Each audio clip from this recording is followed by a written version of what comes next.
Hello, and welcome to the pre-concert conversation prior to the Reno Phil's fourth concert of its 2020-2021 season. I'm Chris Morrison. I write the program notes for the Reno Phil, and with me, of course, music director and conductor Laura Jackson. Laura, nice to see you again. Hello, Chris. So wonderful to see you. So we're here to talk about Flirting with Melodies, Yes. the fourth concert of the season. Tell us a little bit about the program generally and what's the Flirting with Melodies about? I love this concert because the music is so incredibly melodic and beautiful, and a lot of it is very romantic. So the Coleridge Taylor is a piece that I just discovered and came upon when I was looking for music written by Black composers from around the globe, and I had heard wonderful things about Samuel Coleridge Taylor's music, and so I just went looking for stuff that would fit the instrumentation that we have. I knew that on this concert I wanted to feature some percussion as well as our strings, so the four novelettes worked, and I went and explored it and fell absolutely in love. So there's that piece. Then the Julie Spencer piece came to me from conversations with Eric Middleton. He's our principal percussionist, and I emailed him and said, Eric, I want to feature you. How can we do this? What repertoire is out there for strings and percussion? And he said, I have this piece written by my colleague and mentor, Julie Spencer. It's a duet, but maybe we can have it written for strings and percussion, which is exactly what she did. So that's a very special thing to feature. And then the Sook Serenade. Oh my goodness. This is a piece that is near and dear to my heart and goes way back. One of the first concerts that I conducted with a professional orchestra was the Sook Serenade. So I was a violinist, I was living in Boston, and I had been conducting groups of amateurs and kids for a while, but suddenly I had this opportunity to conduct my freelance colleagues, the playing colleagues. So we did a concert in Payne Hall at Harvard with the Sook Serenade on it, and I just was so taken by how they were so able to do anything, absolutely anything that I could imagine they could play. And there's so much in this piece, in this serenade, that is so organic and lovely, easy, and just genuinely delightful. So that's how we came to this concert. So this is not a heavy, angst-laden, depressing program. This is a pretty lighthearted and lovely program. It is. I mean, it definitely has depth to it. It has depth, but it is, it's really delightful, lovely music. I mean, the Spencer, though it's contemporary, it's a tree song. It's about birds. It's about standing under a tree and hearing birds chirping away. It's wonderful. So, the Coleridge Taylor, this is a piece that I love it because it's little vignettes. They're like 5 to 7 minute movements. There are 4 of them. And it makes like a little mini symphony. So we start out with, it's in one, and it's this sort of fast waltz-like celebratory music. And then, the second movement is this very demure kind of dance in duple meter that gives way to this swinging, lovely trio. The third movement, I am so in love with the third movement. It's so Mahlerian. It just really sounds like Gustav Mahler's music to me, and I love the way that it's so elastic. You can push and pull it in any direction, and it is just perfect, however you do it. You can really sink your artistic hands into it, and it makes the strings sound amazing. Coleridge Taylor, as you well know, was a violinist, and he writes for the strings so beautifully. And we feature Eric Middleton on percussion playing the tambourine and triangle in that. And then, of course, the fourth movement is a feroce kind of jaunt, a very dramatic close. Coleridge Taylor, once upon a time, if we went back in time like 120 years and were classical music lovers, he was a big deal back in the early part of the 20th century. He's kind of forgotten nowadays. Yes. Mm-hmm. I just happened to have done a radio program on him recently, so I've got lots of Coleridge Taylor's life and music on the brain. And it's a really fascinating story. He only lived to the age of 37, died of pneumonia and overwork. But He was of mixed race. His mom was British. He was born in London. His dad was descended from African-American slaves who had moved to Sierra Leone. And his father found lots of prejudice in London of that day and actually ended up going back to Sierra Leone. So Coleridge Taylor, young Coleridge Taylor, was brought up by his mom and their family. Lots of musicians in the family, so he became a violinist, turned his attention to composing when he entered the Royal College of Music in London at age 15. Yeah. And he had a big year in 1898 when he was 23 years old. Sir Edward Elgar, great British composer, had come to love Coleridge Taylor's music and worked out a big commission for him, which was a big success.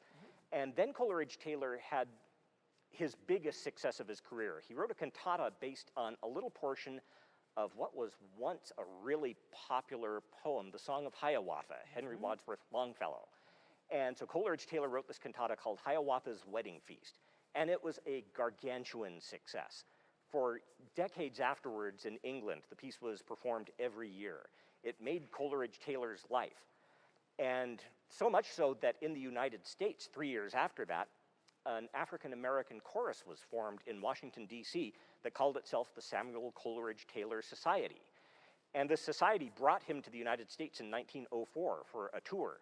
And he was feted, and it was a big success. He had a private meeting at the White House with President Theodore Roosevelt, met Booker T. Washington, met W.E.B. Du Bois. He was a much celebrated person. The Novelettes date from right before that American trip in 1903, but when he's at the height of his success and churning out wonderful music. Absolutely, yes. It's a fascinating story and really amazing that particularly in the States, his music isn't played so often these days. Oddly enough. Yeah, he was much bigger success in Britain. I am so in love with these novelettes. I want to do them everywhere. You want to listen to a little of one or two, maybe? That would be terrific. Why don't we hear a little bit of the first novelette?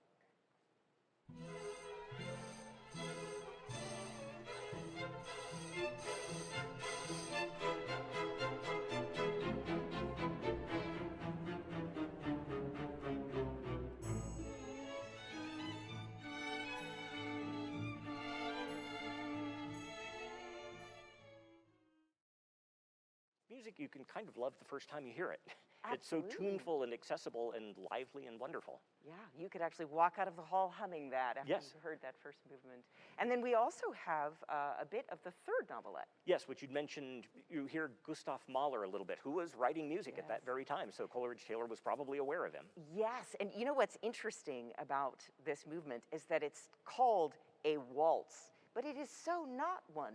It is just not. You know, it opens with a beautiful violin solo, and it's just too slow to be an actual waltz. But what's wonderful is it's marked andante con moto, so it's with motion, and then it comes back as it just explodes in the middle of the piece after a few celebratory fast sections. It just comes back in this huge, broad largamente. It's really, everything is broadened out and it's just so luscious and wonderful. Let's listen to a little bit of that. This is from the third movement.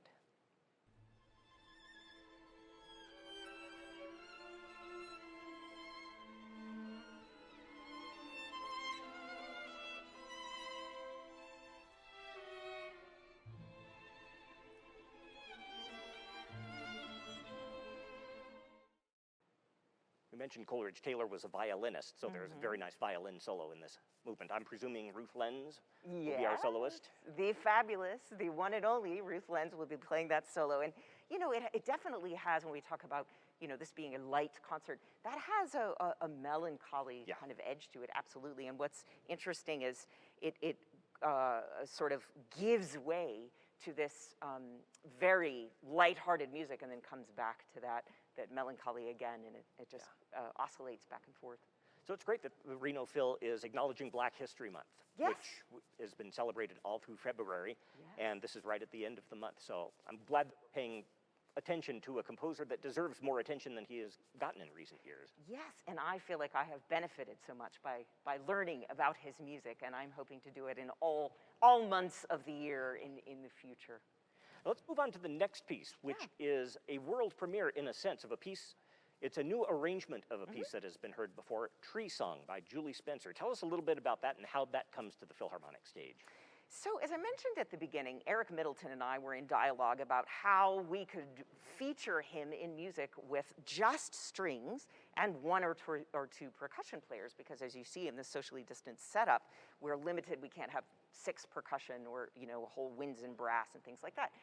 So we thought about it, and this piece came to mind for him because it is just one that he loves, and it is by this composer that is a mentor and colleague of his and who he has just really admired for years. And we asked Julie if she wouldn't mind writing a new version of this with string accompaniment, and she was delighted to do so. And I have to say that I'm very grateful to her for taking on that project, because she had to do it pretty quickly. Everything in this year, we have to do, you know, we have to figure out whether we can do it with the pandemic situation, and then we move forward with it. So I was really grateful to her for sort of dropping all her other projects and making this happen. But Julie is an absolutely fascinating person. She is not only a composer, she is a visual artist and a performer on marimba, so on the instrument that is featured. And you will hear in this piece that we have 2 marimbas, and that we are featuring 2 of our dynamite percussionists, not only Eric, but also Carol Colwell. So it's just a real pleasure. And they're up front, and you can watch them going at it, and it's really fascinating. I don't know how with their hands going so fast, they're in a blur that they manage to hit the right keys is beyond me. And this music has so much in it, because I think maybe Julie Spencer's background, she plays improvised jazz, she plays world music, she plays composed classical music, and a lot of stuff for percussion. She's a percussion specialist. Yeah. So it was great that she was able to just set aside all of her other work and do the special arrangement of a really cool piece. Yeah, I had a conversation with her via Zoom. Now, Julie is an American. She was born in America, but she is currently living in Germany, and she performs all over the world. We had a conversation via Zoom, and I was asking her to talk about the influences in this piece, and she was saying that what she was thinking, of course, you know, as I mentioned, it's Tree Song, and it's about the sounds of birds, the sounds of nature when you're, you know, just outside walking. And she uses in this many of the influences that have come out of her improvisatory work and her explorations of different percussion. So she uses Indonesian gamelan music influence, hakating, I will explain in a second, and then African rhythms, particularly jazz, and she's wrapped all of that together. Now, hakating is when you have a melody that you basically divvy it up between 2 players or more. So you'll hear one melody bounce around from one section. If we were to say, sing Mary Had a Little Lamb, it would be like Mary had a little lamb, that kind of thing, going back and forth. So it's fascinating, and it's very intricate ensemble. We have to get everything really precise between the orchestra and soloist to bring out, to get it to kind of swing in a jazz-like way, and bring out all these cross rhythms of the African techniques, and pull it all together in this song about birds. I have to mention the aleatoric ending to this. So there's a very unusual ending that we've been experimenting with different sounds to create. At the end of the piece, gradually the strings start playing a sound on the wrong side of the bridge, okay? So you usually play, you know, there's the bridge here, and you play on this side of it, and you move your fingers up and down, change pitches. What they do is they take their bow and they move it on this side of the bridge, and they're moving it back and forth in random patterns. You'll see it first in the first violins, and then it travels, it kind of spreads throughout the orchestra until you hear this just teeming random sound, and it just seems to kind of rise out of nothing. It's incredible. What she's getting at here is depicting that chorus of bird sound that you hear right before dusk, right before actually right before, you know, that it goes dark, is when the birds are at their loudest. And it's just wonderful. It's a wonderful, wonderful way of depicting it. And then they actually come back on the right side of the bridge, and they're trilling away again in random patterns, and it just soars and crescendos up to this climax at the end, which is dramatic and wonderful. I think that sells us on the piece. Now we really want to hear it. Yes, and I'm so delighted that I've had the opportunity to speak with Eric Middleton and Carol Colwell about their impressions of the piece as well. So we'll invite them to the stage. It's my pleasure now to introduce Eric Middleton, our principal percussionist of the Reno Phil. He's been in this post for many, many wonderful years, and we're so thrilled to have you here today, Eric. Thank you, Laura. So I know as percussionist, you have to play a million different instruments and be sort of the jack of all trades, but this particular piece features the marimba, and I would love it if you would tell us a little bit about the experience of playing that instrument. Sure. There are actually several techniques that are challenging for the marimba, and I will explain. The first one is that as you get farther and farther down the instrument, the bars that we play on gradually get wider and wider. Now, unlike a piano, imagine a piano. The note B up here, that wide. The note B down here is that wide. So, for example, in Julie's piece, Tree Song, there are several instances where I have to play what's called the interval of a fifth. So, in this register, a fifth may be this wide, whereas down in the lower register, a fifth may be that wide. I cannot imagine this, you know, I mean, when, you know, that piano, that B and that B here and here, they're both exactly the same, and at least when your hands are flying around, you have that. And then on the marimba, the fact that, you know, you're not only moving this great distance, it's a large instrument, but that you have to gauge those differences. I see you have some mallets with Yes, you. I do. And typically we play marimba with not only 2 mallets, but we do 4 as well, which enables us to play a 4-note chord. Yeah. So what I was referring to before, upper register of the marimba, a fifth might be about this wide, lower register, the same fifth might be about that wide. And that leads me to another aspect of the marimba that is a challenge, is that unlike a piano or a wind instrument or a violin, we have no sense of touch, Right. because everything's coming through the mallet.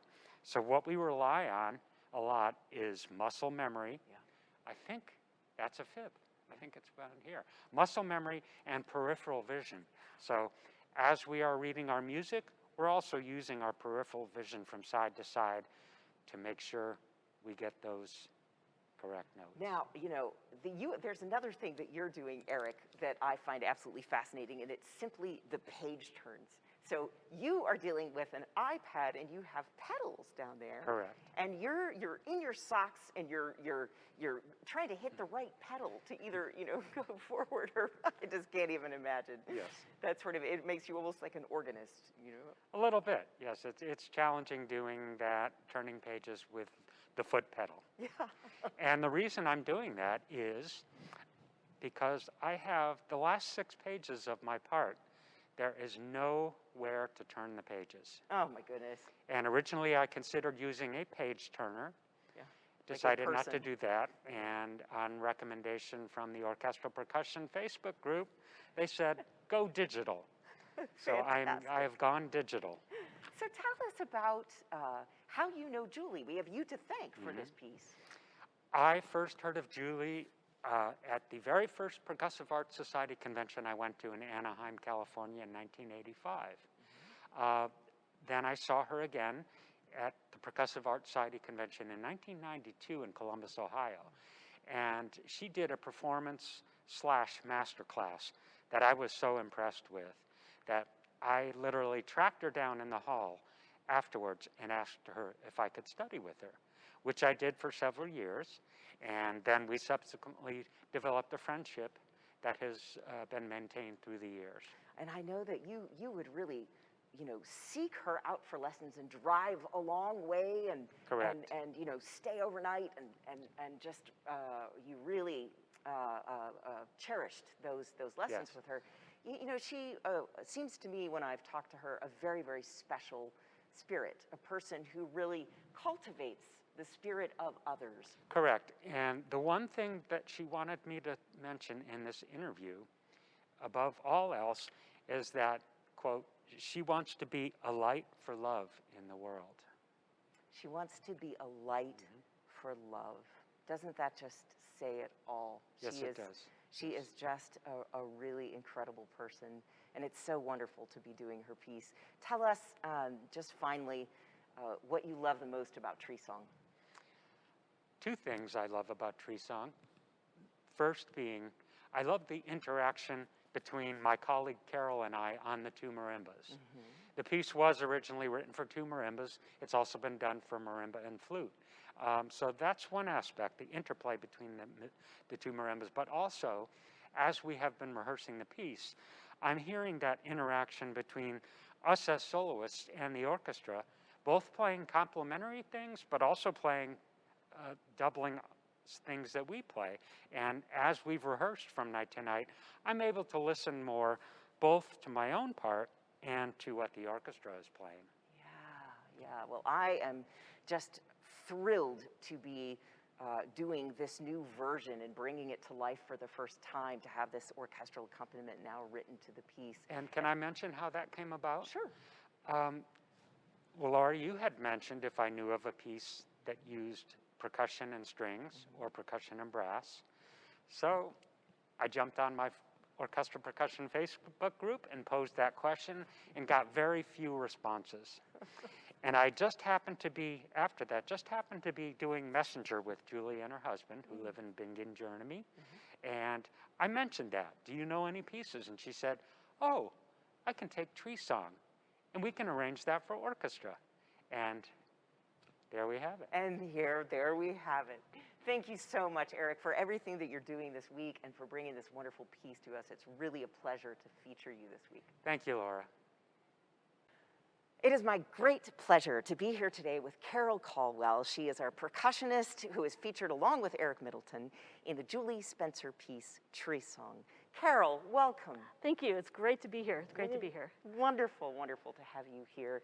So you've been with the Phil for 10 years now. Yes. Yes, such a pleasure it has been to have you here. Oh, thank you. And, you know, you're usually back there. Now we get to bring you up here for a talk as well as for a soloistic feature. I know. I've been listening to the Wings for 10 years in the Wings, so it's great to be out front now. Fantastic. Tell us a little bit about your background, so how you came to percussion. All right. Well, my mother is a marimba player as well as a pianist and organist. So she was my first marimba teacher. And also my brother's also a percussionist. He's a freelancer in Omaha. So, and he married a percussionist. But you know, it really is in your blood. Absolutely. This, you know, being a percussionist just runs deep. Yeah, I think they didn't want to buy me a French horn, so they had the instruments, so I played them. Little did they know that probably your entire house was going to be filled with all these percussion instruments instead of a French horn, which would have been much more comfortable. I know. So, I know that you studied at Oberlin, you studied at Interlochen, which is up in Michigan in my part of the woods when I'm not here. Yeah. And also, I understand you played with the Chicago Symphony once. Tell us about that. I did. Actually, it was a competition called the Illinois Young Performers Competition. I was 18. They had two divisions, junior high and senior high. I was in the senior high. And they had three categories, which were strings, percussion, and other. So, strings, piano, and other, and you were the other. I don't know if I would feel so good about being called other rather than percussion. But you know, this leads into one of the most fascinating things to me about being a percussionist, which is you have to play so many different instruments and master them, and they are so incredibly different. So you have everything from, you know, a set of timpani, which you really specialized in for a while, but then you have these mallet instruments like the marimba and xylophone, and then you have everything, all the non-pitched, you know, triangles and cymbals. I mean, the world of cymbal playing. There are so many different cymbals and different kinds of sounds that you can make. Just to specialize in one of those things would be amazing. How do you do this all? You just kind of take it day by day and what's required, and if you don't know how to play it, you learn pretty quickly. So tell me now how it all happened with this piece. Eric contacted you and said what? Actually, we had the pleasantries, hadn't talked in a while. How's everything going? And then I think his quote was, so how are your marimba chops doing? And I was like, well, okay. Why? And then he went on to describe the project. And I was little scared, but a little excited at the same time. So I'm glad I agreed to do it. That's wonderful. That's wonderful. Yes, to go from not performing very much because of the pandemic year, and then suddenly here the spotlight is on you when you're a soloist. That's got to be quite an adjustment. Absolutely, indeed. So, tell us how the Spencer strikes you, and what listeners should be listening for. I kind of hear it as like almost like the day in the life of birds in a tree. So almost like in the morning, you can hear like the sunrise and the birds kind of wake up. And then the end of the piece, it's basically, right before the sun sets. And in the middle, there's different bird actions. There's a lot of like triplets, and they're basically turns very fast. And to me, that sounds like, a bird like flapping their wings or jumping up or, doing the whole, moving their feathers and things. So that's kind of what I hear there. And there's times like where Eric and I will trade it back and forth. And to me, that seems like, one bird jumping off a tree limb and the other one jumping on it. And there's times that they're jumping off together. And I kind of hear a lot of that. And there's different, Julie talked about in some of the slower eighth note sections, it's almost like the wind going through the tree limbs and the birds kind of hearing and watching that at the same time. So you've had to almost embody what it must be like to be a bird, to be interpreting this piece. Absolutely, and I had good inspiration. In my music room, out the window, there's a tree that has a bunch of birds in it, and so if I'd stop practicing, I'd look and I'd see them flap their wings, and when I was actually loading out to come here, I had to go out my front door and load the marimba into my car, and almost the birds were tweeting at me, going, "Good luck, have a good time, see you when you come back." Oh, that's so fantastic. Well, I am a huge fan of this piece, and I'm a huge fan of you and Eric, and I am thrilled to perform this and have the chance to do it with you. So thank you so much, Carol, for being here. Oh, thank you, Laura, thank you.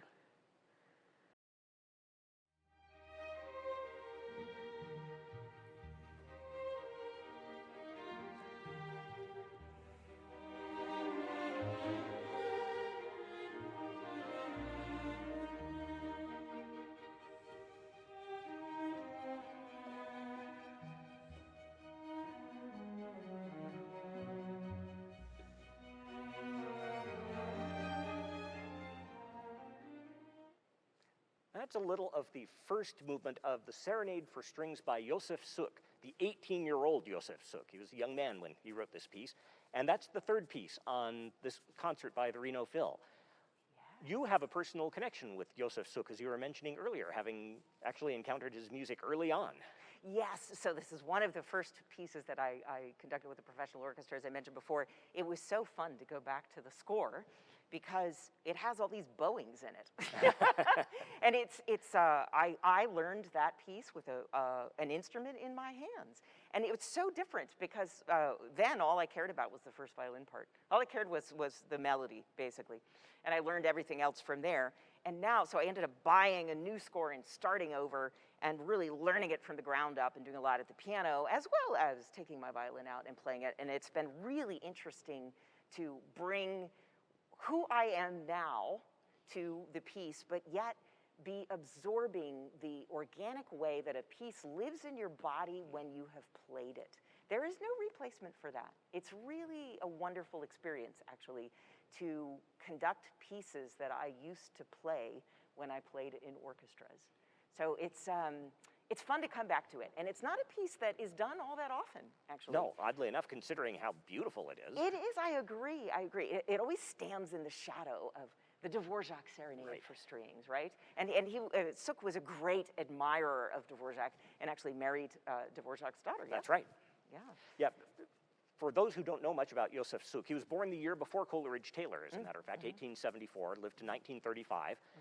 He was a violinist, performed in a string quartet, just as a second violinist in a string quartet for like 40 years, was an educator. If you've heard of Bohuslav Martinu, the great Czech composer, he was one of Josef Suk's students, and Suk wrote a lot of music. And he also had this connection with Antonín Dvorak, another great composer. Dvorak was a teacher at the Prague Conservatory. Josef Suk became his student. Dvorak became sort of a mentor for Suk, and as you mentioned, Suk ended up marrying Dvorak's daughter, Ottilie. Yeah. And this serenade is kind of connected with all of that because Suk had this tendency, apparently, throughout his life, but even very early on, of writing sort of dark, minor key, very, very serious music. And Dvorak, his teacher, suggested that maybe he spend a bit more time out in nature, lighten up a little bit. And the result was the Serenade, which is in a major key. Yes. Very rarely for Suk's music back then. I know, it is an unusual piece for his output. Yes. And yet it feels so well done, as though it's, as though he wrote this kind of music all the time. Yeah, he wrote it pretty quickly, and again, he was only 18 when he composed it. Yeah, so the first movement really feels to me like a stroll through a park. It's just easy and lovely, and that was the excerpt that we just heard, and these delightful sort of melodies that they're like rolling hills, they sort of peak and then come away, and everything is easy. Everything just feels very natural and easy, and there's like a gentle breeze that comes through in these piomosos where the tempo just lifts off a little bit. It's all very wonderful. And then the second movement, oh my goodness. So this is in one. We talked to the Coleridge Taylor, the first one is in one, and it's kind of waltz-like in a way. And this one also is. What I particularly love, it's very lighthearted, lovely music. And then there are these wonderful sections where it gets louder and louder and louder and then stops abruptly. And then there's this very slow this insert of music that is just like this, oh my goodness, it's like a melancholy memory that comes into the piece. And then before you know it, it's back to the ebullient music again. I think we have an excerpt of this? Yes, let's listen to the beginning of the second movement from the Suk Serenade.